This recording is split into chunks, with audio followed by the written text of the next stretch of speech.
Praise the Lord, hallelujah. നമ്മുടെ കർത്താവായ യേശു ക്രിസ്തുവിൽ എല്ലാവർക്കും സ്നേഹപൂർവ്വം സ്വാഗതം അറിയിക്കുന്നു. എല്ലാവരെയും ദൈവം അനുഗ്രഹിക്കട്ടെ. ജീവൻ്റെ വഴി എന്ന ഈ ശുശ്രൂഷയിലൂടെ എല്ലാവരെയും കർത്താവ് അനുഗ്രഹിക്കട്ടെ എന്ന് പ്രാർത്ഥിക്കുന്നു. നമുക്ക് പ്രാർത്ഥിച്ച് ശുശ്രൂഷ ആരംഭിക്കാം. കരുണയുള്ള ദൈവമേ, നല്ല യേശുവേ, ഞങ്ങളുടെ പാപത്തിൻ്റെ പരിഹാരമായി കാൽവരിയിൽ യാഗമായി തീർന്ന കർത്താവേ, ഈ ശുശ്രൂഷയിൽ പങ്കുചേരുന്ന എല്ലാവരെയും കർത്താവ് അനുഗ്രഹിക്കണമേ.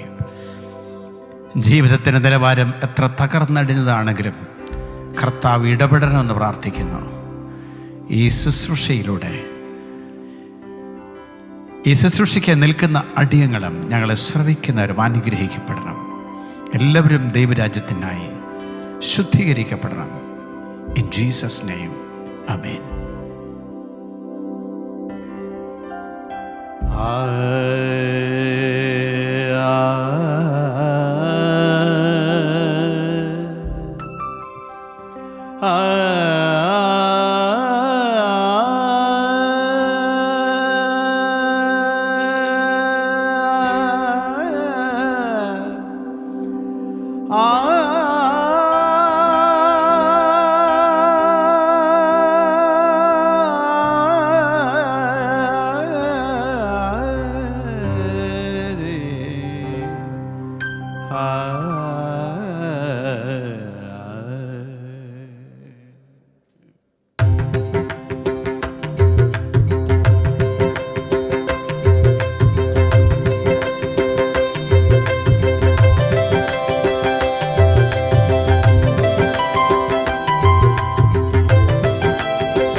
ജഗദീശ്വര,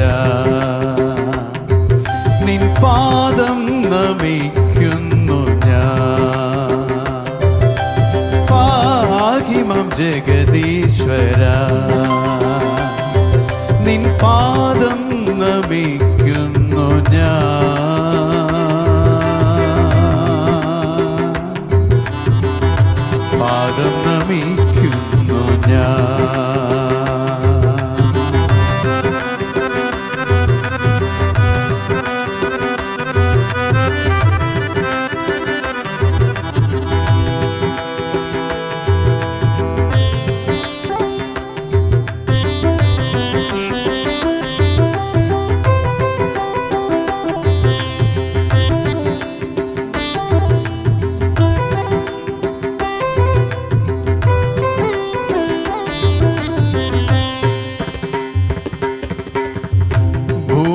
ഭൂമിയുമതിനുടെ പൂർണ്ണതയും ഭൂതലവും അതിൻ നിവാസികളും. ഭൂമിയുമതിനുടെ പൂർണ്ണതയും ഭൂതലവും അതിൻ നിവാസികളും. പക്ഷി മൃഗാദികൾ പറവജാലങ്ങളും എല്ലാം ചമച്ചൊരു സർവേശ്വര. പക്ഷി മൃഗാദികൾ പറവജാലങ്ങളും എല്ലാം ചമച്ചൊരു സർവേശ്വര. നിൻ പാദം നമിക്കുന്നു ഞാൻ. പാഹിമം ജഗദീശ്വര, നിൻ പാദം നമിക്കുന്നു ഞാൻ.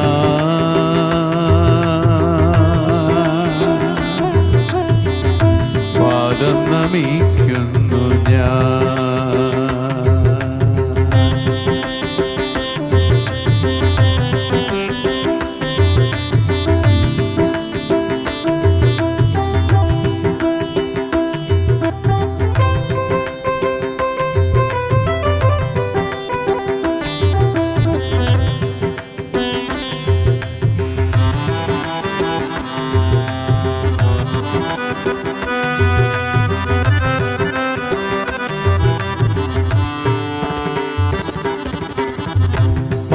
പാരിതിലി കാണും സർവചരാചരം ആകെ സൃഷ്ടിച്ച ദൈവമേ, പാരിതിലി കാണും സർവചരാചരം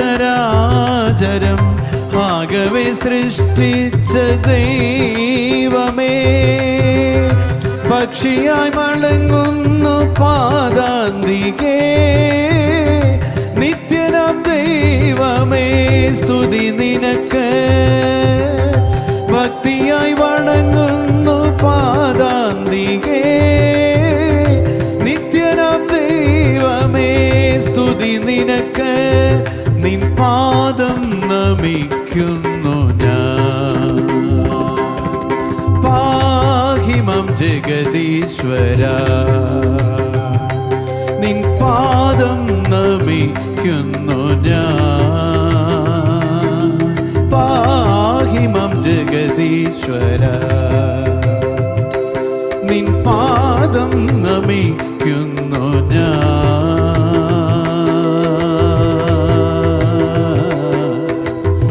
പാദം നമിക്കുന്നു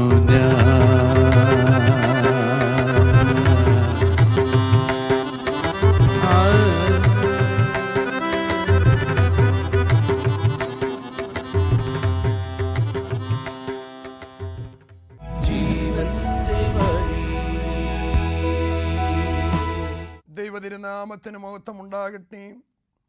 ജീവന്റെ വഴി എന്ന അനുഗ്രഹീതമായിരിക്കുന്ന ഈ ശുശ്രൂഷയിൽ ഒരു പ്രാവശ്യം കൂടി നമുക്ക് ചേർന്ന് വരുവാൻ സ്വർഗത്തിലെ വലിയവനായി ദൈവം തന്ന കൃപയ്ക്കായി നന്ദി നിറഞ്ഞ ഹൃദയത്തോട് ദൈവത്തെ സ്തുതിക്കുമ്പോൾ, കഴിഞ്ഞ ആഴ്ചയിൽ നാം ശ്രമിച്ചതായ ദൈവവചനത്തിന് തുടർച്ചയായി അതേ കുഷ്ഠരോഗി അവൻ്റെ പാപകുഷ്ഠത്തിൽ നിന്ന് വിടുതൽ പ്രാപിക്കുവാൻ നസ്രായനായ യേശുവിൻ്റെ തിരുസന്നിധിയിൽ മുഴങ്കാലം അടക്കി, കർത്താവേ നിനക്ക് മനസ്സുണ്ടോ എന്നെ ശുദ്ധനാക്കുവാൻ, അതേ യേശു തൊട്ടവന് സൗഖ്യം കൊടുത്തു.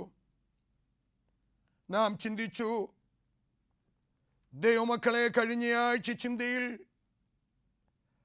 ആ കുഷ്ഠരോഗിയുടെ പാപകുഷ്ഠത്തിന്മേൽ വിടുതൽ ലഭിക്കുവാൻ ആ ശുദ്ധമുള്ള 2 പക്ഷിയെയും ആ മൺകുടത്തിലെ നീരുറവിൻ്റെ അടുക്കിലേക്ക് കൊണ്ടുവന്ന് അതിനെ അറുത്ത് അതിൻ്റെ രക്തത്തിൽ ജീവനുള്ള പക്ഷിയെ മുക്കി അത് അതിനെ പറത്തിവിടുമ്പോൾ കർത്താവിൻ്റെ മരണത്തെയും ഉയർപ്പിനെയും ദൃഷ്ടാന്തീകരിക്കുമ്പോൾ നാം ശ്രവിച്ചു, പാപകുഷ്ഠത്തിൽ നിന്ന് വിടുതൽ ലഭിക്കുവാൻ അറുക്കപ്പെട്ടതായ കുഞ്ഞാടിൻ്റെ രക്തം, ആ ശുദ്ധമുള്ളതായിരിക്കുന്ന ആ പക്ഷിയുടെ രക്തം നമ്മുടെ കർത്താവിൻ്റെ രക്ഷാനുഭവത്തെയും ക്രൂശ് മരണത്തെയും ഉയർപ്പിനെയും ദൃഷ്ടാന്തീകരിക്കുന്നുവെങ്കിൽ, ക്രിസ്തുവിന് 700 വർഷങ്ങൾക്ക് മുമ്പ് മഹത്വമുള്ളവനായി യെശയ്യാ പ്രവാചകനിലൂടെ ഈ ക്രൂശ് മരണത്തെക്കുറിച്ച്, ആ രക്തതളിപ്പിനെ കുറിച്ച് ഇങ്ങനെ യെശയ്യാ പ്രവാചകനിലൂടെ രേഖപ്പെടുത്തിയിരിക്കുന്നു. ശുദ്ധമുള്ള യെശയ്യാ പ്രവാചകന്റെ പുസ്തകം 50-ാം അധ്യായം 6-ാം തിരുവെഴുത്ത്, അടിക്കുന്നവർക്ക് ഞാൻ എൻ്റെ മുതുകും രോമം പറിക്കുന്നവർക്ക് എൻ്റെ കവിളും ഞാൻ കാണിച്ചു കൊടുത്തു. എൻ്റെ മുഖം നിന്നെയും തുപ്പലിനുമായി മറച്ചിട്ടില്ല. ദൈവമക്കളെ, ഗെത്സമൻ തോട്ടത്തിൽ അതേ ഇസ്കറിയോത്ത് യൂദ ചുംബനം കൊണ്ട് തൻ്റെ പ്രാണപ്രിയനെ ഒറ്റിക്കൊടുക്കുമ്പോൾ, അതേ മഹാപുരോഹിതന്റെ സേവകർ യൂദ ചുംബിക്കുന്നതായി യേശുവിൻ്റെ മേൽ ചാടി വീണ് മഹാപുരോഹിതന്റെ സേവകന്മാരിൽ ഒരുത്തൻ എൻ്റെ കർത്താവിൻ്റെ കവിളിൽ ആഞ്ഞിടിക്കുകയാണ്. ശിഷ്യന്മാരിൽ തലവനായിരിക്കുന്ന പത്രോസ് തൻ്റെ ഗുരുനാഥന് ഇടിക്കുന്ന ആ മൽക്കോസ് എന്ന് പറയുന്ന സേവകന്റെ തൻ്റെ അരയിൽ കിടന്ന വാൾ വലിച്ചൂരി അവൻ്റെ കാതറുക്കുന്ന കാഴ്ച നാം കാണുന്നുണ്ട്. അവിടെ കൊല്ലപ്പെടാനുള്ള കുഞ്ഞാട്, അറുക്കപ്പെടുവാനുള്ള ശുദ്ധമുള്ള പക്ഷി, നസ്രായനായ യേശു പത്രോസിനെ തടഞ്ഞുകൊണ്ട് പറയാണ്, പത്രോസേ, വാൾ ഉറയിലിടുക. വാൾ എടുക്കുന്നവൻ വാളാൽ. ശുദ്ധമുള്ള യോഹന്നാന്റെ രക്ഷാസുവിശേഷം 18-ാം അധ്യായം 10-11 തിരുവെഴുത്തുകൾ. ദൈവമക്കളെ, ഞാനും നിങ്ങളും പരിശോധിക്കുമ്പോൾ ഇങ്ങനെയാണ് നാം അവിടെ കാണുന്നത്. യേശു പത്രോസിനോട് വാൾ ഉറയിലിടുക. പിതാവ് എനിക്ക് തന്ന പാനപാത്രം ഞാൻ കുടിക്കേണ്ടതാകുന്നു. ദൈവമക്കളെ, കർത്താവ് സ്വയം ഏൽപ്പിച്ചു കൊടുക്കുന്ന ഒരു കർത്താവിനെ കാണുവാൻ കഴിയും. അതാണ് ക്രിസ്തുവിന് 700 വർഷങ്ങൾക്ക് മുമ്പ് മഹത്വമുള്ളവനായിരിക്കുന്ന പ്രവാചകനായ യെശയ്യാ ഈ പ്രവചനമാണ്, ഈ തിരുവെഴുത്താണ് വിളിച്ചു പറയുന്നത്.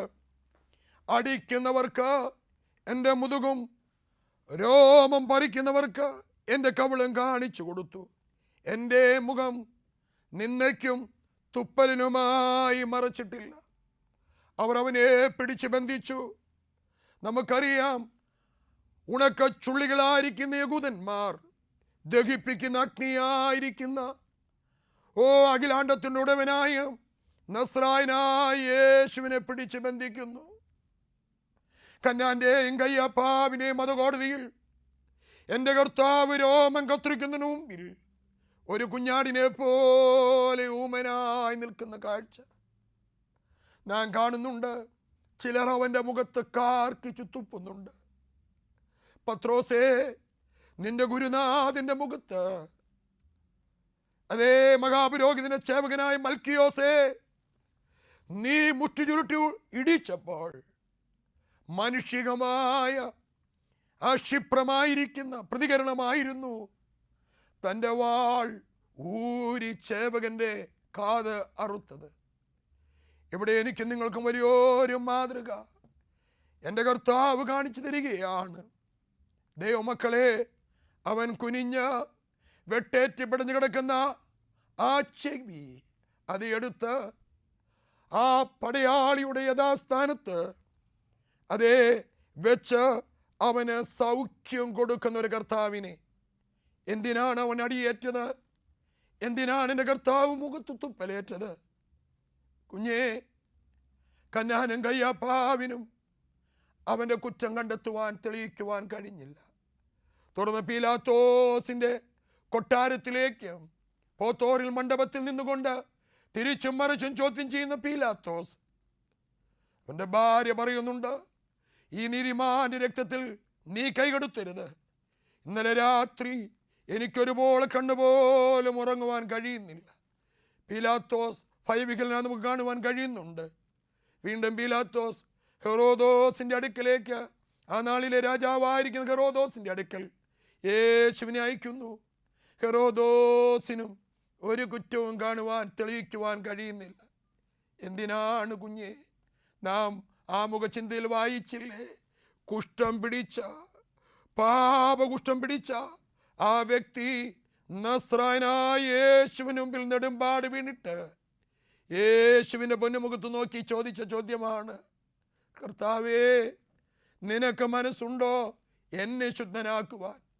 ഇന്ന് വിവിധ ഭാഗങ്ങളിൽ നിന്ന്, ദേശത്തിൻ്റെ വിവിധ ഭാഗങ്ങളിൽ വചനം ശ്രവിക്കുന്ന ദൈവ പൈതലേ, നീ ഏതു പാപത്തിൻ്റെ അനുഭവത്തിലാണ് ഈ വചനം കേൾക്കുന്നുവെങ്കിൽ ആ കുഷ്ഠരോഗിയുടെ പോലെ ദൈവസന്നിധിയിലേക്കൊന്ന് മുഴങ്കാലം മടക്കാൻ കഴിയുമോ? യേശു കർത്താവിൻ്റെ ക്രൂശിൻ്റെ ചൂട്ടിൽ നിന്നെ തന്നെ ഒന്ന് താഴ്ത്തി സമർപ്പിക്കുവാൻ കഴിയുമോ? കർത്താവ് പറഞ്ഞില്ലേ, കുഞ്ഞുങ്ങളെ, ഞാൻ നീതിമാന്മാരെ തേടി വന്നതല്ല, 99 ഇട്ടിട്ട് കാണാതെ പോയി ഒന്നിനെ തേടി വന്ന കർത്താവ് ഇന്ന് രാത്രി ഒരുപക്ഷേ നിന്നെ ലോകം ഒരു മദ്യപാനിയായി, ഒരു വേശ്യദോഷിയായി, വെറുക്കൂത്തുകാരനായി, തിന്മപ്പെട്ടവനായി ലോകം നിന്നെ വിലയിരുത്തിങ്കിൽ വചനം പറയുന്നു, യഹോവ പറയുന്നു, ദൈവവേദലേ, നീ എനിക്ക് വിലയേറിയവനും മാന്യനുമാണ്.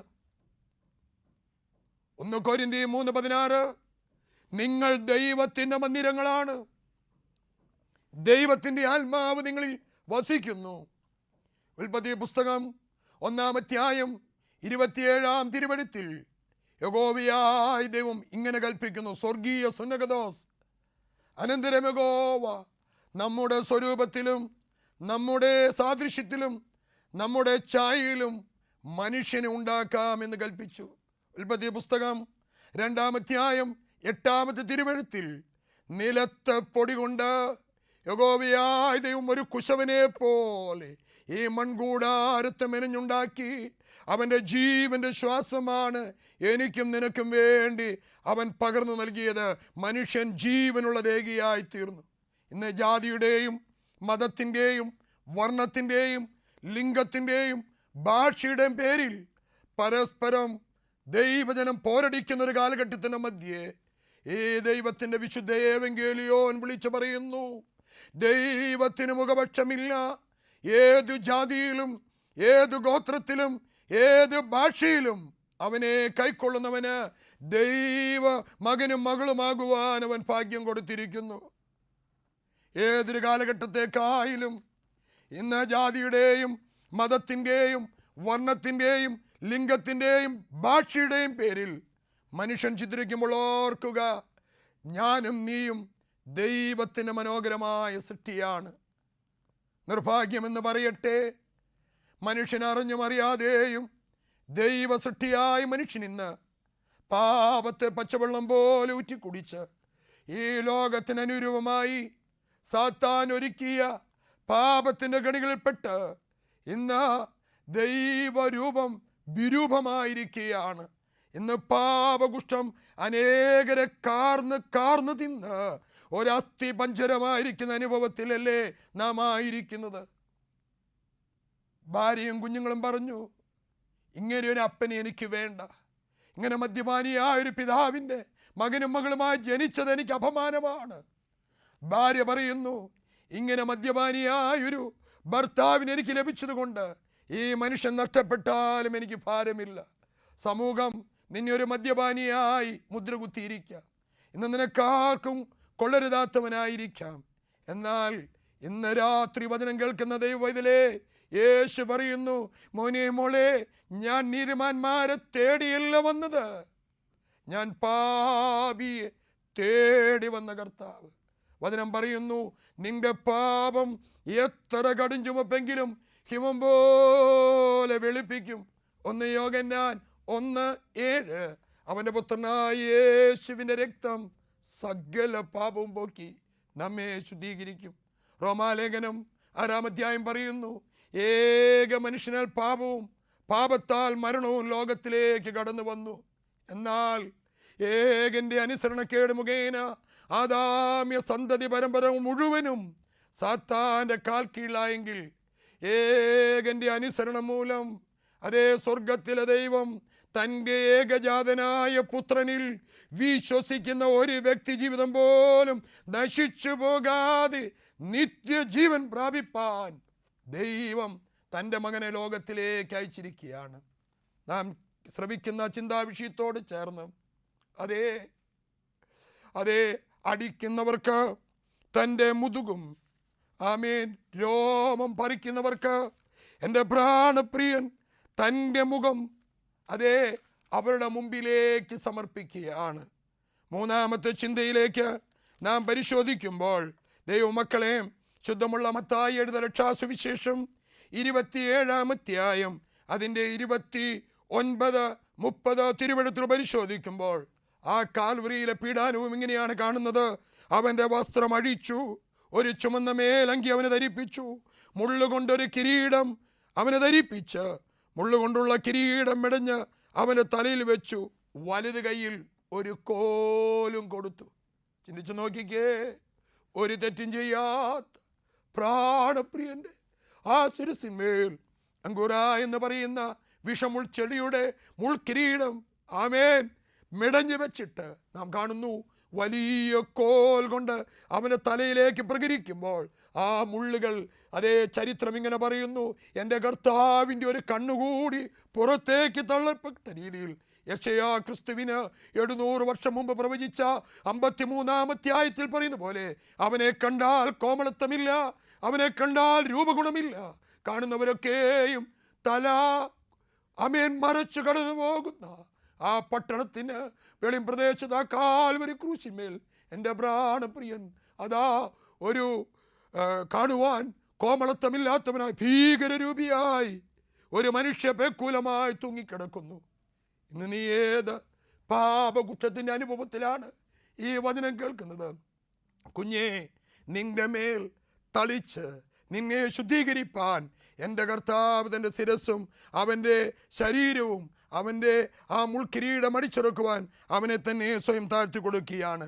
നാലാമത്തെ തളിപ്പിനെ കുറിച്ച് നമുക്ക് അതിവേഗം ചിന്തിക്കുമ്പോൾ മത്തായി എഴുതിയ രക്ഷാസുവിശേഷം 27-ാം അധ്യായം 30-31 തിരുവെഴുത്ത്, പിന്നെ അവൻ്റെ മേൽ തുപ്പി കോലെടുത്ത് അവൻ്റെ തലമേലടിച്ചു. 700 വർഷങ്ങൾക്ക് മുമ്പുള്ള പ്രവചനത്തിന് നിവൃത്തിയാണ് ഗോകുൽത്താൽ നടക്കുന്നത്. കുഷ്ഠരോഗി പാപകുഷ്ഠത്തിൻ്റെ അനുഭവത്തിൽ ഞാൻ നീയുമായെങ്കിൽ എൻ്റെയും നിൻ്റെയും വീണ്ടെടുപ്പിന് വേണ്ടിയാണ് ഈ പങ്കാപ്പാടുകളേറ്റത്. ഞാൻ അതിവേഗം 5-ാമത്തെ ചിന്തയിലേക്ക് കൂട്ടിക്കൊണ്ടു പോകട്ടെ. മത്തായി എഴുതിയ രക്ഷാസുവിശേഷം 27-ാം അധ്യായം 26-ാമത്തെ തിരുവെഴുത്ത്, അങ്ങനെ അവർ അവനെ ബറാബാസിന് വിട്ടുകൊടുത്തു. ആമേൻ. അവർ ബറാബാസിനെ, നിങ്ങൾക്ക് ആര് വേണം? നസ്രായനായ യേശുവിന് വേണമോ ബറാബാസിന് വേണമോ? അവർ വിളിച്ചു പറഞ്ഞു, കൊലയാളിയുമായിരിക്കുന്ന തടവിലായിരിക്കുന്ന ബറാബാസിനെ മതി, യേശുവിനെ ക്രൂശിക്കുവാൻ. ജനത്തിൻ്റെ ആരും അനുസരിച്ച് പീലാത്തോസ് യേശുവിനെ ക്രൂശിക്കുവാനായി ഏൽപ്പിച്ചു കൊടുത്തു. എന്നെ ശ്രവിക്കുന്ന ദൈവമക്കളെ, യെശയ്യാപ്രവാചകന്റെ പുസ്തകം 1:18, വരുവീൻ നമുക്ക് തമ്മിൽ വാദിക്കാം, നിന്റെ പാപം എത്ര കടുംചുമപ്പെങ്കിലും ഹിമം പോലെ വെളുപ്പിക്കും എന്ന് പറയുവാൻ കഴിയണമേ. ആ ഒരു തുള്ളി രക്തം, അവനിൻ്റെ മേൽ നൊടിയ രക്തം എൻ്റെ പാപകുറ്റത്തിന് പരിഹാരത്തിനായി. സമയത്തിന്റെ പരിമിതിയുള്ള അച്ഛൻ പിന്നോട്ട് അതിവേഗം കടന്നു പോകട്ടെ. ശുദ്ധമുള്ള സങ്കീർത്തന പുസ്തകം 22-ാം അധ്യായം അതിൻ്റെ 16-ാം തിരുവെഴുത്തില് അതേ പ്രവാചക അതേ ഇസ്രായേലിന് മധുരഗായകനായ ദാവീദ് ഇതാ ക്രിസ്തുവിനെ കുറിച്ചുള്ള പ്രവചനം പറയുന്നു. നായ്ക്കൾ എന്നെ വളഞ്ഞു, ദുഷ്ടന്മാരുടെ കൂട്ടം എന്നെ ചുറ്റി, അവരെൻ്റെ കൈകളും കാലുകളും കുത്തിത്തുളച്ചു. പ്രിയ ദൈവജനമേ, കാൽവരി ക്രൂശിലേക്ക് നോക്കുമ്പോൾ പച്ച പൈൻ മരത്തിൽ എൻ്റെ കർത്താവിൻ്റെ കൈകാലിൽ വിരിച്ചു വെച്ചിട്ട് അവന് നീളമേറിയ കാരിരുമ്പാണി അവൻ്റെ കൈകാൽ അടിച്ചിറക്കുമ്പോൾ ഓർക്കണമേ, എന്തിനാണ് ഈ രക്തച്ചൊരിച്ചിൽ?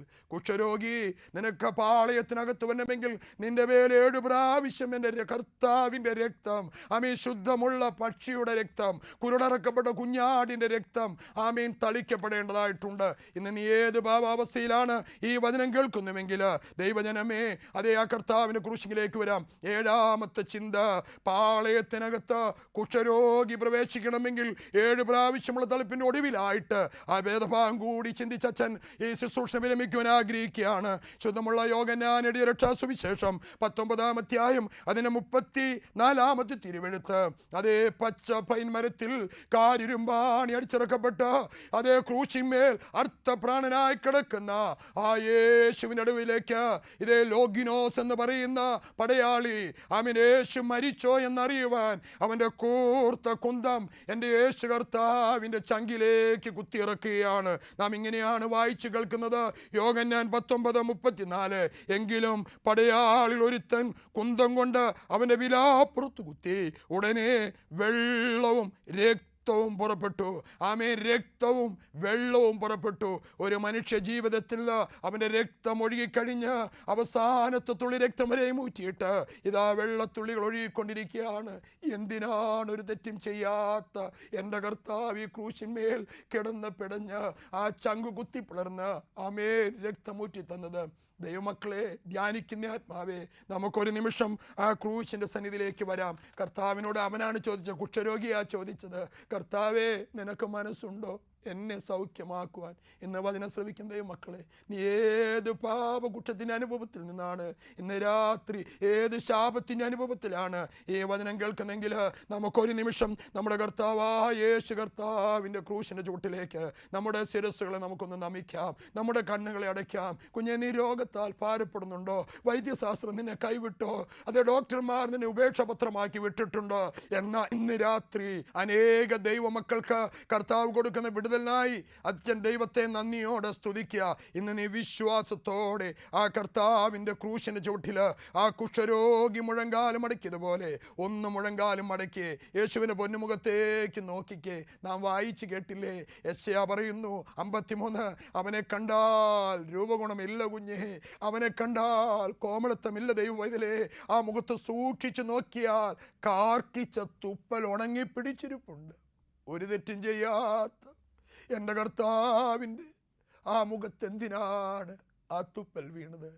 യെശയ്യാ വിളിച്ചു പറഞ്ഞില്ലേ, തുപ്പലിന് വേണ്ടി അവൻ്റെ മുഖം.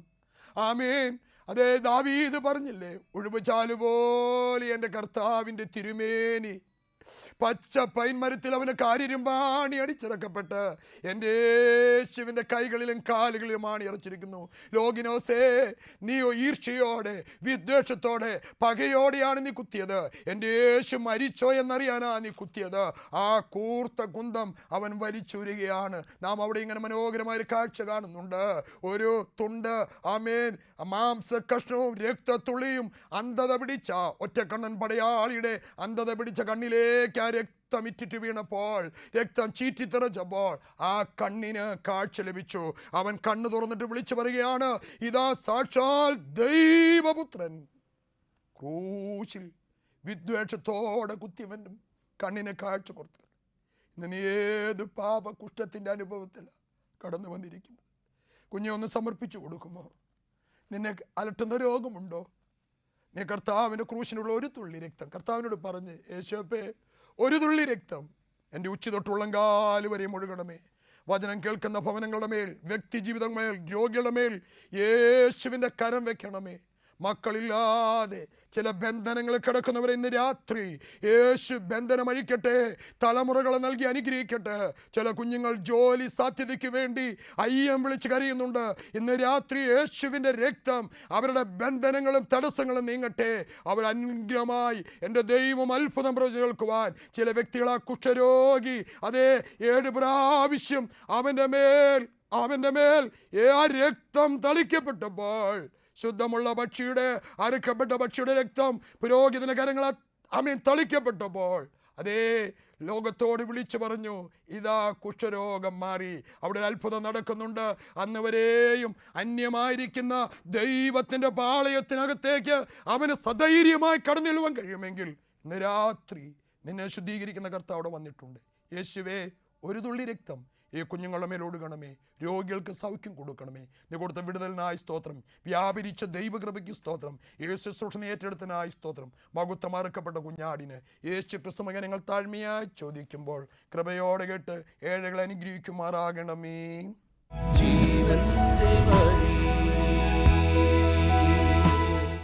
ദൈവത്തെ നമുക്ക് സ്തുതിച്ച് പ്രാർത്ഥിക്കാം. ആമേൻ.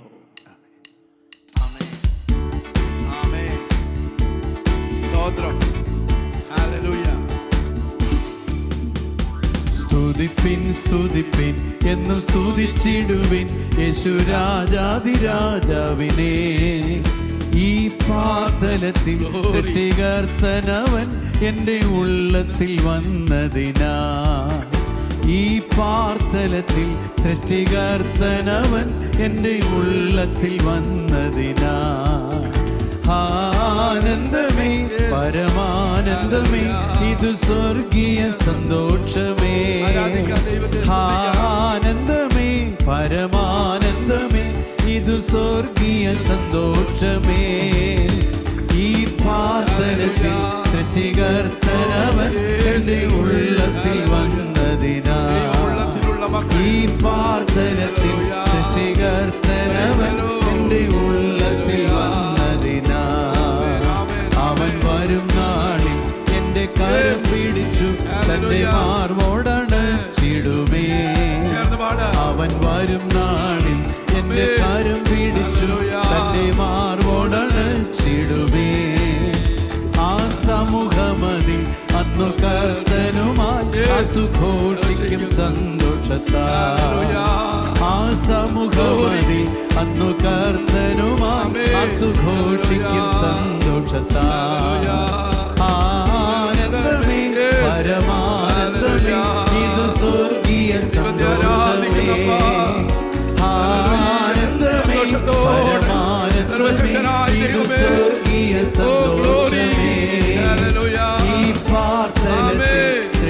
സൃഷ്ടികർത്തനവൻ എന്റെ ഉള്ളത്തിൽ വന്നതിനാ, ഈ പാപത്തിൽ സൃഷ്ടികർത്തനവൻ എന്റെ ഉള്ളത്തിൽ വന്നതിനാ.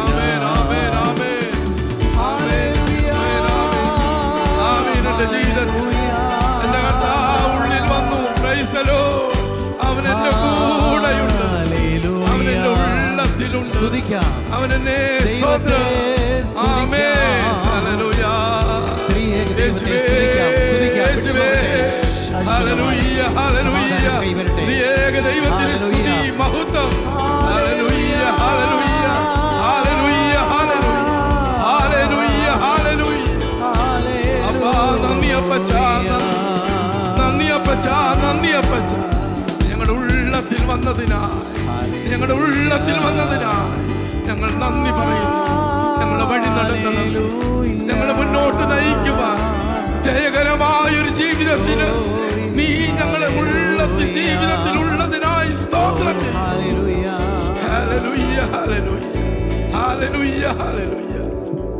കരുണയുള്ള ദൈവമേ, നല്ല കർത്താവേ, അനുഗ്രഹിക്കപ്പെട്ട സമയത്തിനായി സ്തോത്രം. നിന്നെ ആരാധിക്കുന്ന ജനസമൂഹത്തിന്റെ ദുഃഖങ്ങളെ ഇന്നെടുത്ത് മാറ്റുവാൻ തിരുമനസ്സാണെന്ന് പ്രാർത്ഥിക്കുന്നു. എല്ലാ ഭാരങ്ങളും കർത്താവായ യേശുവിന്റെ നാമത്തിൽ വിട്ടുപോകട്ടെ. എല്ലാ വേദനകളും രോഗങ്ങളും മാറട്ടെ. ക്രിസ്തുവേ, യേശുവിന്റെ സമാധാനം ഞങ്ങളിൽ വാഴട്ടെ. Hallelujah, hallelujah, hallelujah. ദൈവം നിങ്ങളെല്ലാവരെയും അനുഗ്രഹിക്കട്ടെ. ആമേൻ, ആമേൻ.